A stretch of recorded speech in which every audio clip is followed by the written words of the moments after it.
புதுச்சேரியில் விற்பனைக்காக 1 கிலோ கஞ்சா வைத்திருந்த 2 வாலிபர்களை போலீசார் கைது செய்தனர். Urulaiyanpettai inspector Karthikeyan, sub inspector Govindar மற்றும் போலீசார் வெங்கடசுபாரெட்டியார் சதுக்கத்தில் வாகன சோதனையில் ஈடுபட்டனர். அப்போது வழியாக பல்சர் பைக்கில் வந்த இருவரை நிறுத்தி சோதனை செய்தனர். அவர்கள் வைத்திருந்த துணிப்பையில் 1 கிலோ கஞ்சா இருப்பதும் தெரியவந்தது. விசாரணையில் அவர்கள் முத்தியல்பேட்டையை சார்ந்த சச்சின், வயது 26, குடியிருப்பு பாளையம் சுபையா நகரை சார்ந்த மாதேஸ்வரன், வயது 25 என்பதும் கஞ்சாவை விற்க எடுத்து வந்ததும் தெரியவந்தது. அவர்கள் மீது உருளையன்பேட்டை போலீசார் வழக்கு பதிந்து இருவரையும் கைது செய்து நீதிமன்றத்தில் ஆஜர்படுத்தி சிறையில் அடைத்தனர். அவர்களிடமிருந்து கஞ்சா 2 மொபைல் போன்கள் மற்றும் ஒரு பல்சர் பைக்கையும் பறிமுதல் செய்தனர். புதுச்சேரி வில்லியனூர் அருகே போலீசார் நடத்திய வாகன சோதனையில் சுமார் 15 கிலோ போதைப் பொருட்கள் பறிமுதல் செய்யப்பட்டது. புதுச்சேரி 10 கண்ண சந்திப்பில் வில்லியனூர் போக்குவரத்து போலீசார் வாகன சோதனையில் ஈடுபட்டனர். அப்போது 2 மூட்டைகளுடன் பைக்கில் வந்தவரை நிறுத்தி சோதனை செய்தபோது மூட்டையில் தடை செய்யப்பட்ட ஆன்ஸ், குட்கா உள்ளிட்ட போதைப் பொருட்கள் இருப்பதும் தெரிய வந்தது. இதனைத் தொடர்ந்து அவரை காவல் நிலையம் அழைத்து சென்று விசாரணை மேற்கொண்டது. சென்னை சவுகார்பேட் பகுதியை சார்ந்த தினேஷ், வயது 41 என்பதும் பெங்களூரிலிருந்து ரயில் மூலமாக விழுப்புரத்திற்கு கொண்டு வந்ததும் அங்கிருந்து பைக்கில் புதுச்சேரி மற்றும் தமிழக பகுதிகளில் விற்பனை செய்ய வந்ததும் விசாரணையில் தெரிய வந்தது. இதனையடுத்து வழக்கு பதிவு செய்து தினேஷை கைது செய்த போலீசார் அவரிடமிருந்து சுமார் 40,000 மதிப்புள்ள சுமார் 15 கிலோ கொண்ட போதைப் பொருட்களையும் பறிமுதல் செய்தனர். பின்னர் அவரை நீதிமன்றத்தில் ஆஜர்படுத்தி சிறையில் அடைத்தனர். புதுச்சேரியில் மது போதையில் போக்குவரத்து காவலர் மீது தாக்குதல் நடத்திய இருவரை கைது செய்த போலீசார் தலைமறைவான ஒருவரை தேடி வருகின்றனர். புதுச்சேரி மதகடிப்பட்டு பகுதியில் வில்லியனூர் போக்குவரத்து போலீசார் போக்குவரத்து நெரிசலை ஒழுங்குபடுத்தும் பணியில் ஈடுபட்டிருந்தனர். அப்போது பைக்கில் வேகமாக வந்த 3 பேர் மற்றொரு பைக் மீது மோதியதில் விபத்துக்குள்ளானது. அப்போது பணியில் இருந்த போக்குவரத்து போலீசார் விரைந்து சென்று போக்குவரத்தை சரி செய்தனர். பைக்கில் வந்த 3 பேரும் அதிக மது போதையில் இருந்ததால் மது அருந்தி உள்ளார்களா என்பதை கண்டறியும் கருவி மூலமாக பரிசோதனை செய்ய போலீசார் முயன்றனர். இதனால் ஆத்திரமடைந்த அந்த மூவரும் போலீசாரோடு தகராறில் ஈடுபட்டு தாக்கியதாக கூறப்படுகிறது. இதனை கண்டு அதிர்ச்சியடைந்த அப்பகுதி மக்கள் போலீசாரை மீட்டனர். இந்த சம்பவம் தொடர்பாக திருபுவனை போலீசார் வழக்கு பதிவு செய்து விழுப்புரம் மாவட்டம் வரனூர் பகுதியை சார்ந்த சரத்குமார், வயது 29, மதியழகன், வயது 30 ஆகிய இருவரை கைது செய்தனர். மேலும் தலைமறைவாக உள்ள இளங்கோ என்பவரை தீவிரமாக தேடி வருகின்றனர். புதுச்சேரியில் 3 பேரிடம் ரூபாய் 84,000 மோசடி செய்த மர்ம நபர்கள் மீது சைபர் கிரைம் போலீசார் வழக்கு பதிந்து விசாரித்து வருகின்றனர். புதுச்சேரியை சார்ந்த நபரை மொபைல் போன் மூலமாக தொடர்பு கொண்ட மர்ம நபர் தன்னை வங்கி ஊழியர் என்று அறிமுகப்படுத்திக் கொண்டார். மேலும் மர்ம நபர் கிரெடிட் கார்டை லிமிட்டை உயர்த்தி தருவதாக ஆசை வார்த்தை கூறினார். இதை நம்பியவர் மர்ம நபர் அனுப்பிய OTP எண்ணையும் தனது வங்கிக் கணக்கு விவரங்களையும் பகிர்ந்தார். பின் அவரது வங்கிக் கணக்கிலிருந்து 50,387 ரூபாய் மாயமாகியது. பின் அவர் ஏமாற்றப்பட்டதும் தெரியவந்தது. அதேபோல மண்ணாடிப்பட்டை சார்ந்த பெண் 23,750, நலவாடை சார்ந்த நபர் 10,200 என 3 பேர் மொத்தமாக 84,330 ரூபாயை ஆன்லைன் மோசடியில் இழந்திருக்கிறார்கள். இதுகுறித்த புகாரின் அடிப்படையில் சைபர் கிரைம் போலீசார் வழக்கு பதிந்து விசாரித்து வருகின்றனர். புதுச்சேரி அருகே வீட்டின் மேல்தளத்தில் விளையாடிய சிறுவன் மின்சாரம் பாய்ந்து உயிரிழந்த சம்பவம் சோகத்தை ஏற்படுத்தியுள்ளது. புதுச்சேரி அடுத்த தமிழக பகுதியான இடையஞ்சாவடி கிராமத்தை சார்ந்த தம்பதியர் கமலபாதன், கனிமொழி இவர்களுக்கு ஒரு மகள், ஒரு மகன் உள்ளனர். அதே பகுதியில் உள்ள அரசு நடுநிலைப் பள்ளியில் 8ஆம் வகுப்பு படிக்கும் மகன் ஜீவா நேற்று மாலை தன் வீட்டின் அருகே புதிதாக கட்டியுள்ள வீட்டின் மேல்தளத்தில் விளையாட சென்றுள்ளார். அப்போது தாழ்வு நிலையில் சென்ற மின்கம்பி மீது சிறுவன் கைப்பட்டதில் மின்சாரம் பாய்ந்து தூக்கி வீசப்பட்டுள்ளார். சிறுவனின் சத்தம் கேட்ட தாயார் ஓடி சென்று பார்த்தபோது சிறுவன் மயங்கிய நிலையில் இருந்துள்ளான். அவனை மீட்டு புதுச்சேரி ஜிப்மர் மருத்துவமனைக்கு பெற்றோர்கள் கொண்டு சென்றனர். சிறுவனை பரிசோதித்த மருத்துவர்கள் அவன் ஏற்கனவே இறந்துவிட்டதாக தெரிவித்தனர். இது தொடர்பாக ஆரோவில் போலீசார் வழக்கு பதிந்து விசாரணை மேற்கொண்டு வருகின்றனர். மின்சாரம் பாய்ந்து 8ஆம் வகுப்பு மாணவன் உயிரிழந்த சம்பவம் அப்பகுதியில் பெரும் சோகத்தை ஏற்படுத்தியுள்ளது. தவளக்குப்பம் அருகே உயிரிழந்த மின்சாரம் தாக்கி படுகாயமடைந்த மின் ஊழியர் மருத்துவமனையில் சிகிச்சை பெற்று வருகிறார். தவளக்குப்பம் அடுத்த கொருக்கன்மேடு காசந்திட்டு பகுதியை சார்ந்தவர் முகிலன், வயது 31, தவளக்குப்பம் மின் அலுவலக லைன்மேன். ஆண்டியர்பாளையம் சாலையில் உள்ள மின்கம்பத்தில் ஏறி சேதமடைந்த மின்கம்பியை நேற்று முன்தினம் மதியம் சீர் செய்யும் பணியில் அவர் ஈடுபட்டார். அப்போது மின்கம்பத்தின் மேலே சென்ற உயரழுத்த மின்கம்பியில் இருந்து எதிர்பாராவிதமாக மின்சாரம் பாய்ந்து முகிலன் படுகாயமடைந்தார். உடனடியாக அவரை பணியிலிருந்த மின்துறை ஊழியர்கள், இளைநிலை பொறியாளர் திருமுருகன் மற்றும் ஊழியர்கள் மீட்டு புதுச்சேரி அரசு மருத்துவமனையில் அனுமதித்து முதலுதவி அளிக்கப்பட்டது. பின் மேல் சிகிச்சைக்காக சென்னை அப்போலோ மருத்துவமனைக்கு அனுமதிக்கப்பட்டார். அங்கு அவருக்கு தீவிர சிகிச்சை அளிக்கப்பட்டு வருகிறது. இதுகுறித்து தவளக்குப்பம் போலீசார் விசாரித்து வருகின்றனர். புதுச்சேரியில் மீன்வளத்துறை அதிகாரிகள் பைப்பர் படகுகளை ஆய்வு செய்து கணக்கெடுத்தனர். மத்திய அரசின் மீன்வள அமைச்சகம் கடந்த ஏப்ரல் 13ஆம் தேதி புதுவை அரசிற்கு கடிதம் அனுப்பியிருந்தது. அதில் அனைத்து கடலோர பகுதி மாநிலங்கள் மற்றும் யூனியன் பிரதேசங்களில் தற்போது நடைமுறையில் உள்ள 2026 ஆண்டிற்கான மீன்பிடி தடை காலத்திற்கு அனைத்து பதிவு பெற்றிராத மீன்பிடி படகுகளையும் கள ஆய்வு செய்து அதற்கேற்றாற் போல இணையதள பக்கத்தை புதுப்பித்து அறிக்கை அனுப்ப உத்தரவிடப்பட்டிருந்தது. இதன் அடிப்படையில் அனைத்து மீனவ கிராமங்களில் உள்ள பைப்பர் படகுகளை அந்தந்த மீனவ கிராமத்தை சார்ந்த பஞ்சாயத்தார், மக்கள் குழு அல்லது கோவில் நிர்வாக குழு மற்றும் பைப்பர் படகு உரிமையாளர்கள் சங்கம் ஆகியவற்றின் ஒத்துழைப்போடு ஒருநாள் மீன்வளத்துறை அதிகாரிகள் கள ஆய்வு செய்து படகுகளை கணக்கெடுத்துள்ளனர். இந்த கள ஆய்வின் போது சம்பந்தப்பட்ட பைப்பர் படகு உரிமையாளர்கள் முன்னிலையில் படகின் பதிவு எண் தெளிவாக எழுதப்பட்டுள்ளதா, அசல் ஆவணங்களான பதிவு சான்றிதழ், மீன்பிடி உரிம சான்றிதழ் போன்றவற்றை அதிகாரிகள் ஆய்வு செய்தனர். பைப்பர் படகில் பொருத்தப்பட்டுள்ள இயந்திரத்தை படகில் வைத்து காண்பிக்க அறிவுறுத்தினர். படகில் நீள அகல அளவு மாற்றம் செய்திருந்தால் அதற்குரிய விண்ணப்பம் பெற்று பூர்த்தி செய்ய அறிவுறுத்தினர். புதுச்சேரி அருகே மயான பிரச்சினைகள் நடுக்குப்பம் மீனவ பெண்கள் கழுத்தில் கயிறு கட்டிக்கொண்டு தற்கொலை முயற்சி செய்த சம்பவத்தில் அப்பகுதியில் பதட்டமான சூழல் நிலவுகிறது. புதுச்சேரி அடுத்த தமிழக பகுதியான நடுக்குப்பம் மீனவ கிராமத்திற்கும் அருகே உள்ள ஆதி திராவிட மக்களுக்கும் மயானம் தொடர்பாக பல ஆண்டுகளாக பிரச்சினை நீடித்து வருகிறது. இதனிடையே கடந்த சில தினங்களுக்கு முன்பு அட்டவணை இனத்தை சார்ந்த ஒருவர் உயிரிழந்த நிலையில் அவரை புதைக்க சென்றபோது நடுக்குப்பம் மீனவர்கள் அவர்களை விரட்டியதுடன் தாக்கியதாகவும் கூறப்படுகிறது. இதனை கண்டித்து ஆதி திராவிட இன மக்கள் கோட்டக்குப்பம் ரவுண்டானா பகுதியில் சாலை மறியல் போராட்டத்தில் ஈடுபட்டனர். போலீசார் பேச்சுவார்த்தை நடத்தியதைத் தொடர்ந்து போராட்டம் கைவிடப்பட்டது. இதன் பின்னர் இரு தரப்பிற்கும் நேற்று நடைபெற்ற அமைதி பேச்சுவார்த்தையில் தீர்வு எட்டப்படவில்லை. இந்நிலையில் தமிழக அரசு ஆதி திராவிட மக்களுக்கு சாதகமாக செயல்படுவதாக கூறி நடுக்குப்பம் மீனவ பெண்கள் கழுத்தில் கயிறு கட்டிக்கொண்டு கடலில் இறங்கி தற்கொலை முயற்சியில் ஈடுபட்ட நிலையில் போலீசார் அவர்களை தடுத்து நிறுத்தினர். இதனால் அப்பகுதியில் பதட்டமான சூழல் நிலவுகிறது.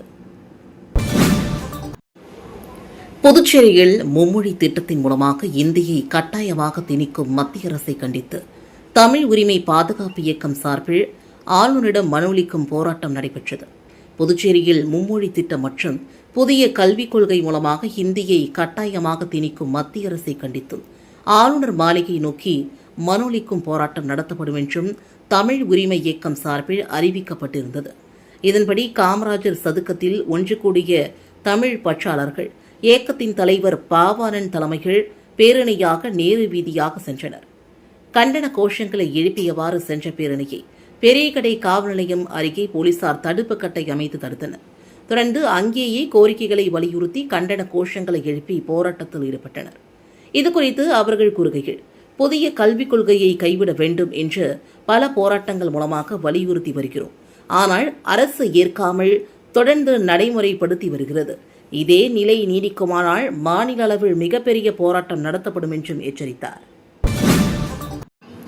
புதுச்சேரி குருவிநத்தம் அரசு துணை சுகாதார நிலையம் புதர் மஞ்சி உள்ளதால் உடனடியாக அதை சீரமைக்க வேண்டும் என்று பொதுமக்கள் கோரிக்கை விடுத்துள்ளனர்.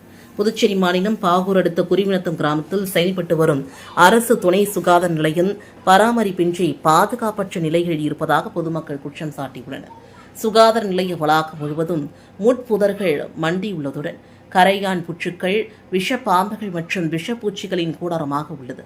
குறிப்பாக இரவு நேரங்களில் பாம்புகள் மருத்துவமனைக்குள் தஞ்சமடைவதால் காலையில் பணிக்கு வரும் ஊழியர்கள் அச்சத்துடன் பணியாற்றி வரும் நிலை ஏற்பட்டுள்ளதாக தெரிகிறது. இந்த சுகாதார நிலையத்தை நம்பி 10,000க்கும் மேற்பட்ட மக்கள் மருத்துவ சேவைகளை பெற்று வருகின்றனர். மேலும் கர்ப்பிணி பெண்கள் மற்றும் குழந்தைகள் தடுப்பூசி செலுத்த வருவதால் பாதுகாப்பு குறைபாடு இருப்பதாக மக்கள் கவலை தெரிவிக்கின்றனர். குடிநீர் மற்றும் கழிவறை வசதிகள் இல்லாததையும் சுட்டிக்காட்டிய கிராம மக்கள் தற்காலிக பணியாளர்களுக்கு பதிலாக நிரந்தர மருத்துவர்கள் மற்றும் ஊழியர்களை நியமித்து இந்த துணை சுகாதார நிலையத்தை 24 மணி நேரமும் மருத்துவமனையாக மேம்படுத்த அரசு நடவடிக்கை எடுக்க வேண்டும் என்று கோரிக்கை விடுத்துள்ளனர்.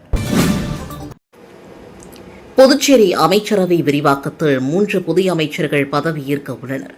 புதுச்சேரியில் மே 13 அன்று ரங்கசாமி முதல்வராக பதவியேற்றார். அவருடன் நமச்சிவாயம், மல்லாடி கிருஷ்ணராவ் ஆகியோர் அமைச்சர்களாக பதவியேற்றனர். இதனைத் தொடர்ந்து ஜூன் 3 அன்று அமைச்சரவை விரிவாக்கத்திற்காக ஆளுநர் கைலாசநாதனை சந்தித்து ரங்கசாமி கடிதம் வழங்கியிருந்தார். இந்நிலையில் மத்திய அரசின் ஒப்புதல் கிடைத்ததைத் தொடர்ந்து 3 புதிய அமைச்சர்கள் பதவியேற்க உள்ளனர். ராஜவேலு என்ஆர் காங்கிரஸ், சிவக்கொழுந்து என்ஆர் காங்கிரஸ், ராஜசேகரன் பாஜக ஆகியோர் அமைச்சர்களாகின்றனர்.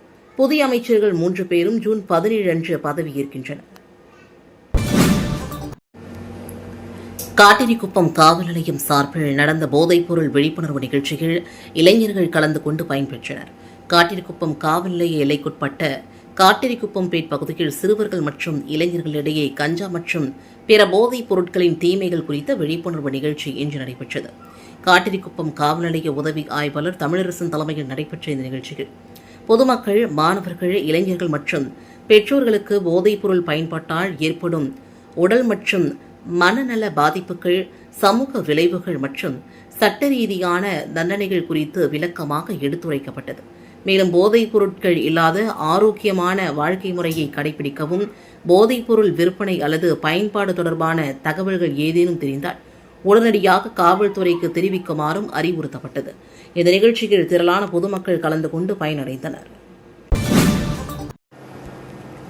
இந்திய அளவில் தற்கொலை சம்பவங்களில் புதுச்சேரி மாநிலம் 7வது இடத்தை பிடித்துள்ளது. தேசிய குற்ற ஆவண காப்பகம் ஆண்டுதோறும் நாடு முழுவதும் காவல்துறை மூலமாக பதிவு செய்யப்பட்ட தற்கொலை வழக்குகளின் தரவுகளை சேகரித்து மாநில மற்றும் யூனியன் பிரதேசங்கள் வாரியாக வெளியிடுகிறது. ஒவ்வொரு மாநிலத்திலும் 1 லட்சம் மக்கள் தொகையில் எத்தனை சதவீதம் பேர் தற்கொலை செய்து கொண்டனர் என்ற அடிப்படையில் இப்பட்டியல் வெளியிடப்படுகிறது. அதன்படி கடந்த 2024ஆம் ஆண்டிற்கான தற்கொலை வழக்குகளின் தரவுகள் தற்போது வெளியாகியுள்ளது. அதில் கடந்த 2024ஆம் ஆண்டு 1,70,746 பேர் தற்கொலை செய்து கொண்டனர். குறிப்பாக 14,488 பேர் மாணவர்களும், இதில் 18 முதல் 30 வயது வரை 56,495 பேரும், 30 வயது முதல் 45 வயது வரை 54,932 பேர் தற்கொலை செய்துள்ளனர். புதுச்சேரி மாநிலம் கடந்த 2017இல் முதல் இடமும், 2018இல் 2வது இடமும், 2019இல் 3வது இடமும், 2020இல் 4வது இடமும், 2021இல் 3வது இடமும், 2022இல் 3வது இடமும், 2023இல் 4வது இடம் பிடித்தது. கடந்த 2024ஆம் ஆண்டு புதுச்சேரி மாநிலம் தற்கொலைகள் குறைந்து 7வது இடம் பிடித்துள்ளது. இதில் 2024ஆம் ஆண்டு மட்டும் குடும்ப பிரச்சினைகள் ஆண்கள் 132, பெண்கள் 30, 3ஆம் பாலினம் 1 என மொத்தமாக 163 பேரும், உடல்நிலை சரியில்லாமல் ஆண் 45, பெண் 17 என மொத்தமாக 62 பேரும், போதைப் பொருட்களுக்கு 6 பேரும், காதல் பிரச்சினைக்கு ஒருவரும், மற்ற காரணங்களுக்காக 154 பேரும், காரணம் தெரியாதது 51 பேரும் என மொத்தமாக 437 பேர் தற்கொலை செய்துள்ளனர். இவை கடந்த 2023ஆம் ஆண்டை விட 6% குறைந்துள்ளன என்பதும் குறிப்பிடத்தக்கது. தற்கொலையில் அதிகபட்சமாக தூக்கு போட்டு 333 பேரும், விஷம் குடித்து 57 பேரும், தீயிட்டு தற்கொலை 7 பேரும், மற்ற காரணங்களாக 35 பேரும் தற்கொலை செய்துள்ளனர். இதில் விவசாயிகள் 33 பேரும், தினக்கூலி ஊழியர்கள் 160 பேர் தற்கொலை செய்துள்ளனர். மேலும் படிக்க தெரியாதவர்கள் 30 பேரும், 10ஆம் வகுப்பு வரை படித்தவர்கள் 120 பேரும், 12ஆம் வகுப்பு வரை படித்தவர்கள் 91 பேரும், பட்டப்படிப்பு படித்த 24 பேரும், மாணவர்கள் 16 பேரும் அடங்குவர். புதுச்சேரியில் துப்புரவு தொழிலாளர்களுக்கு மாத சம்பளம் ரூபாய் 4,000 உயர்த்தப்பட்டு இனி மாதந்தோறும் பிடித்தங்கள் போக ரூபாய் 11,000 கையில் கிடைக்கும் வகையில் மாநில உள்ளாட்சித்துறை உத்தரவு பிறப்பித்துள்ளது. புதுச்சேரி உழவர்கரை நகராட்சிகளில் கிரீன் வாரியர்ஸ் நிறுவனமும், கொம்யூன் பஞ்சாயத்துகள் மற்றும் காரைக்காலில் HR ஸ்கொயர் நிறுவனமும் துப்புரவு பணியை மேற்கொண்டு வருகிறார்கள். இதுவரை தூய்மை பணியாளர்களுக்கு மாத சம்பளம் ரூபாய் 8,806 நிர்ணயித்து அதில் பிடித்தம் போக 8,000 மட்டுமே வழங்கப்பட்டு வந்தது. அரசு நிர்ணயித்த குறைந்தபட்ச கூலியை வழங்க வேண்டும் என்று தூய்மை பணியாளர்கள் சங்கம் சார்பில் கோரிக்கை விடுக்கப்பட்டது. இந்நிலையில் புதுச்சேரி உள்ளாட்சித்துறை இயக்குநர் அலுவலகம் ஒரு உத்தரவை பிறப்பித்திருக்கிறது. அதன்படி சம்பளம் ரூபாய் 4000 உயர்த்தப்பட்டதுடன் மற்ற கோரிக்கைகளும் ஏற்கப்பட்டுள்ளன. மாதச்சம்பளமாக ரூபாய் 12,726 இதில் பிடித்தங்கள் போக ரூபாய் 11,000 கையில் கிடைக்கும். மாதந்தோறும் 7ஆம் தேதிக்குள் சம்பளம் வழங்கப்பட வேண்டும். ஒரு நாள் வார விடுமுறை சம்பளத்துடன் வழங்கப்பட வேண்டும். தேசிய விடுமுறை நாட்களில் வேலை செய்தால் இரட்டை சம்பளம் வழங்க வேண்டும். PF மற்றும் ESI பிடித்தம் செய்து சம்பந்தப்பட்ட அலுவலகங்களில் செலுத்த வேண்டும். மாத சம்பளங்களுக்கான ரசீது வழங்க வேண்டும். இந்த மாதம் முதல் இந்த உத்தரவை அமலுக்கு வர வேண்டும் என்று இந்த 2 ஒப்பந்ததாரர்களுக்கும் வலியுறுத்தப்பட்டுள்ளது. பொறியியல் பராமரிப்பு பணி காரணமாக புதுச்சேரிக்கு வரும் ரயிலும் புதுச்சேரியிலிருந்து புறப்படும் ரயிலும் 3 நாட்களுக்கு ரத்து செய்யப்படுகின்றன. பொறியியல் பராமரிப்பு பணி காரணமாக புதுச்சேரிக்கு வரும் ரயிலும் புதுச்சேரியிலிருந்து புறப்படும் ரயிலும் 3 நாட்களுக்கு ரத்து செய்யப்படுகின்றன. அதே நாட்களில் புதுச்சேரி ரயில் நிலையத்தில் மாலை 3:35 மணிக்கு புறப்படும் புதுச்சேரி சென்னை எழும்பூர் மெமு ரயில் புதுச்சேரி விழுப்புரம் சந்திப்பு ரயில் நிலையங்களுக்கிடையே ரத்து செய்யப்படுகிறது. வழக்கமாக விழுப்புரம் சந்திப்பிலிருந்து இந்த ரயில் மாலை 4:30 மணிக்கு புறப்படும். அட்டவணையின்படி புறப்பட்டு செல்லும். இந்த தகவலை தென்னக ரயில்வே திருச்சி கோட்ட மக்கள் தொடர்பு அதிகாரி வினோத் தெரிவித்துள்ளார். புதுச்சேரியை அடுத்த வில்லியனூர் ரயில் நிலையம் அருகே ரயில்வே கேட் பகுதிகள் தண்டவாள பராமரிப்பு பணிக்காக தூண்டிய சாலையை விரைந்து சீரமைக்க பொதுமக்கள் கோரிக்கை விடுத்துள்ளனர். புதுச்சேரி மாநிலம் வில்லியனூர் ரயில் நிலையம் அருகே வில்லியனூர் பெரமை மற்றும் புதுச்சேரி விழுப்புரம் வானூர் கோரிமேடு ஆரோவில் பகுதிகளுக்கு செல்லும் முக்கிய சாலைகள் சுமார் 20 நாட்களுக்கு முன்பு ரயில்வே தண்டவாள பராமரிப்பு பணிகள் மேற்கொள்ளப்பட்டன. ஆனால் பணிகள் நிறைவடைந்த பின்னரும் அந்த பகுதியில் சாலை மற்றும் தண்டவாள சந்திப்பு பகுதி முறையாக சீரமைக்கப்படவில்லை. இவ்வாறாக பொதுமக்கள் குற்றம் சாட்டுகின்றனர். இதனால் தினமும் இந்த வழியாக செல்லும் வாகன ஓட்டிகள் பெரும் சிரமத்திற்கு உள்ளாகி வருகின்றனர். குறிப்பாக பள்ளி மாணவர்களை இருசக்கர வாகனங்களில் அழைத்து செல்லும் பெற்றோர்கள், வயதானவர்கள், அரசு ஊழியர்கள் உள்ளிட்டோர் இந்த பகுதியை கடக்கும் பொழுது தடுமாறி விழும் அபாயம் நிலவுகிறது. மேலும் வாகனங்கள் ஒன்றுடன் ஒன்று மோதிக்கொள்ளும் சூழலும் அடிக்கடி ஏற்படுவதாக கூறப்படுகிறது. இந்த சாலையில் தினமும் அதிக அளவில் போக்குவரத்து நடைபெறுவதால் தண்டவாள பகுதியை கடக்கும் நேரத்தில் கடுமையான போக்குவரத்து நெரிசலும் உருவாகி வருகிறது. இதனால் பொதுமக்கள் அச்சத்துடன் மிகுந்த கவனத்துடனும் அந்த பகுதியை கடந்து செல்கின்றனர். எனவே பொதுமக்களின் பாதுகாப்பை கருத்தில் கொண்டு வில்லியனூர் ரயில்வே தண்டவாள பகுதியை உடனடியாக ஆய்வு செய்து சாலையை சீரமைத்து போக்குவரத்திற்கு ஏற்ற வகையில் நடவடிக்கை எடுக்க வேண்டும் என்று அப்பகுதி மக்கள் புதுச்சேரி அரசாங்கம் மற்றும் சம்பந்தப்பட்ட அதிகாரிகளுக்கு கோரிக்கை விடுத்துள்ளனர். வில்லியனூர் ரயில் நிலையத்தில் தகவல் மற்றும் பெயர் பலகையை சட்டமன்ற உறுப்பினர் ரவிக்குமார் திறந்து வைத்தார். Rotary club of Pondicherry cosmos சார்பில் வில்லியனூர் ரயில் நிலையத்திற்கு பெயர் பலகை மற்றும் ரயில்கள் வருகை குறித்த தகவல் பலகை திறப்பு விழா நடைபெற்றது. ரோட்டரி கிளப் பாண்டிச்சேரி காஸ்மாஸ் தலைவர் பிரபாகரன் தலைமை தாங்கினார். ரோட்டரி கிளப் ஆளுநர் லியோன் முன்னிலை வகித்தார். இதில் சிறப்பு விருந்தினராக சட்டமன்ற உறுப்பினர் ரவிக்குமார் கலந்து கொண்டு ரயில் நிலைய பெயர் பலகை மற்றும் ரயில் வருகை குறித்த தகவல் பலகையை திறந்து வைத்தார். மேலும் துப்புரவு பணியாளர் மற்றும் ஆட்டோ டிரைவர்களுக்கு நலத்திட்ட உதவிகள் வழங்கினார். இந்த நிகழ்ச்சியில் rotary club Pondicherry cosmos club நிர்வாகிகள் செந்தில், பழனியப்பன், மணிகண்டன், சுரேஷ்குமார், அம்பலவாணன், வாஞ்சிநாதன், இளந்தொண்டர் நற்பணி மன்ற நிறுவனர் ராமன், சமூக ஆர்வலர்கள் ரஜினி முருகன், தொழிலதிபர் முகமது யூனிஸ் உட்பட பலரும் பங்கேற்றனர். புதுச்சேரி சுசிலாபாய் அரசு மகளிர் மேல்நிலைப் பள்ளியில் ரூபாய் 2,62,000 மதிப்பில் அமைக்கப்பட்டுள்ள ஸ்மார்ட் வகுப்பறைகளை தொகுதியின் சட்டமன்ற உறுப்பினர் விக்னேஷ் கண்ணன் துவக்கி வைத்தார். புதுச்சேரி ஹெரிடேஜ் ரவுண்ட் டேபிள் 167 மற்றும் புதுச்சேரி லேடிஸ் சர்க்கிள் 187 சார்பில் அரசு பள்ளி மாணவிகளின் கல்வி தரத்தை மேம்படுத்தவும் தொழில்நுட்ப வசதிகளுடன் கூடிய கற்றல் சூழலை உருவாக்கும் வகையில் புதுச்சேரி சுசிலாபாய் அரசு மகளிர் மேல்நிலைப் பள்ளியில் ரூபாய் 2,62,000 மதிப்பில் 2 ஸ்மார்ட் வகுப்பறைகள் அமைக்கப்பட்டு அதன் துவக்க விழா நடைபெற்றது.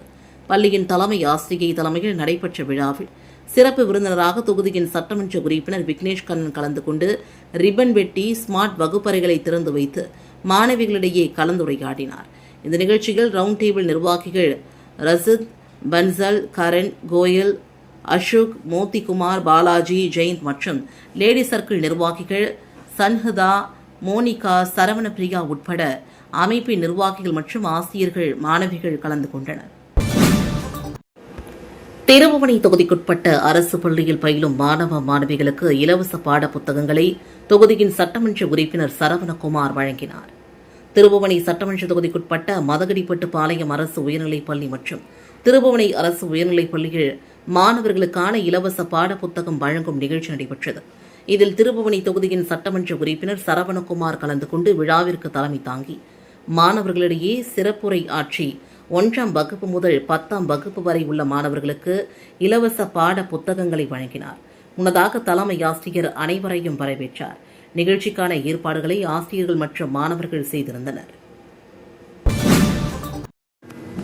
கரிக்கலம்பாக்கம் திரௌபதியம்மன் கோவிலில் தீமிதி திருவிழாவில் திரளான பக்தர்கள் பக்தியோடு கலந்து கொண்டு தீமிதித்து நேர்த்திக்கடன் செலுத்தியுள்ளனர்.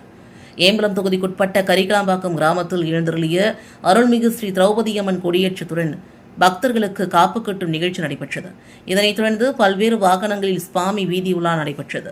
அருள்மிகு ஸ்ரீ திரௌபதியம்மன் அலங்கரிக்கப்பட்ட வாகனத்தில் கரகத்துடன் வீதி உலா நடைபெற்று மந்தவெளியை வந்தடைந்தவுடன் பக்தர்கள் பயபக்தியுடன் தீமிதித்து தங்களது நேர்த்தி கடனை செலுத்தினர்.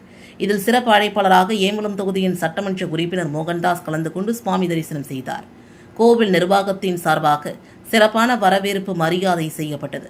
நிகழ்ச்சிக்கான ஏற்பாட்டினை கரிக்கலாம்பாக்கம் கிராம பொதுமக்கள் விழாக்குழுவினர் சிறப்பாக செய்திருந்தனர். லட்சிய ஜனநாயக கட்சி நிர்வாகிகளின் ஆலோசனைக் கூட்டம் ரெட்டியார்பாளையம் பகுதியில் உள்ள கட்சியின் தலைமை அலுவலகத்தில் நடைபெற்றது. லட்சிய ஜனநாயக கட்சியின் தலைவரும் காமராஜர் நகர் தொகுதியின் சட்டமன்ற உறுப்பினருமான திரு ஜோஸ் சார்லஸ் மார்டின் அவர்களின் அறிவுறுத்தலின்படி லட்சிய ஜனநாயக கட்சி நிர்வாகிகளின் ஆலோசனைக் கூட்டம் இன்று ரெட்டியார்பாளையம் பகுதியில் உள்ள கட்சியின் தலைமை அலுவலகத்தில் நடைபெற்றது. முன்னாள் சட்டமன்ற உறுப்பினர் ரிச்சர்ட் ஜான்குமார் முன்னிலையில் நடைபெற்ற இந்த ஆலோசனைக் கூட்டத்தில் லட்சிய ஜனநாயக கட்சியின் பொதுச் செயலாளர்கள் டாக்டர் துரைசாமி, வழக்கறிஞர் பிரபாகரன், பாபு மற்றும் அனைத்து அணித் தலைவர்கள், பொறுப்பாளர்கள் உள்ளிட்ட முக்கிய நிர்வாகிகள் கலந்து கொண்டனர். இந்த கூட்டத்தில் புதுச்சேரியில் உள்ள 30 சட்டமன்ற தொகுதிகளிலும் பொறுப்பாளர்களை நியமிப்பது, கட்சி அலுவலகம் திறப்பது உள்ளிட்ட பல்வேறு முக்கிய முடிவுகள் எடுக்கப்பட்டன.